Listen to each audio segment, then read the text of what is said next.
Елорда тұрғындары алдағы жылдары президенттік саябақта сакураның гүлдеуін тамашалай алады.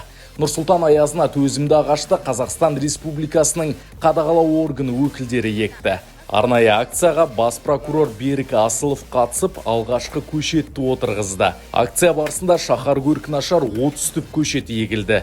Мәйекті шараға елорданың белсенді жастары да атсалысты. Я являюсь волонтером детско-юношеской организации «Жасулан». Сегодня прошла посадка сакуры.